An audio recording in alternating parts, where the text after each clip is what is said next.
రే sketch, నాకు job వచ్చిందిరా. అందరం కలిసి మంచిగా ట్రిప్కి వెళ్దాంరా. చాలా రోజులు అయిపోయింది. నేను రెడీరా. అందరి సంగతి తర్వాత గాని ముందు ఆ సొద్దపూస గాని కనుక్కో. సరే మావా, అనుకుంటా. Google call సుద్దపూస.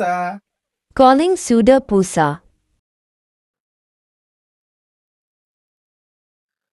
రే మావా, నాకు జాబ్ వచ్చిందిరా. కంగ్రాట్స్ మావా. మరి గుడికి వెళ్ళి అర్చన చేయించావా లేదా? గుడికి వెళ్దాంలే గాని జాబ్ వచ్చింది కదరా, మళ్ళీ టైం ఉండదు. ఫస్ట్ ట్రిప్ వేద్దాం. మావా ట్రిప్పా? ఎక్కడికి మావా? రామోజీ ఫిలిం సిటీయా, చార్మినారా?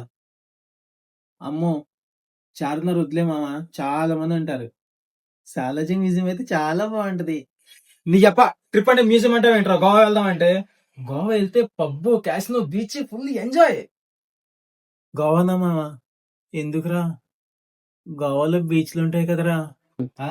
చిచే, గోవాలో బీచ్లు అనుకుంటారా? మొత్తం ఎడారే. ఆ? నీ పోసా, మరి గోవా వెళ్ళేది బీచ్ కోసం కదరా. నేను రానులే మామా, మీరు వెళ్ళండిరా. ఎందుకురా? గోవాలో బీచ్ ఉంటది కదా మామా. అయితే ఏంట్రా? అంటే నా చిన్నప్పుడు మా అమ్మ చెప్పింది మామా, నీళ్ళ దగ్గరికి వెళ్తే చచ్చిపోతామని. అదేంట్రా, నీళ్ళ దగ్గరికి వెళ్తే ఎందుకు చచ్చిపోతాంరా? ఏమో మామా, అదంతా నాకు తెలియదు. మా అమ్మ చెప్పింది. అందుకే ఇప్పటి వరకు నేను చిన్నప్పటి నుంచి స్విమ్మింగ్ పూల్ దగ్గర కూడా వెళ్ళలేదు మామా. ఏం మాట్లాడుతున్నావురా? నిజం మామా, మీరు కూడా వెళ్ళొద్దు.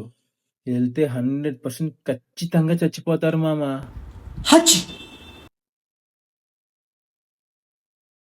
రే శుద్ధపోసనాయాల, నువ్వు ఫోన్ పెట్టేయి. నువ్వు నీ దరిద్రపు మాటలు. మీరే కదా మామా ఫోన్ చేసింది. ఇటు చెప్పింది జరిగినా జరుగుద్ది. గోవా ట్రిప్ క్యాన్సిల్ చేస్తే పోతుగా. రే శుద్ధ, చెప్పు. చెప్తా, లైక్ చేసి సబ్స్క్రైబ్ చేయొచ్చు కదా.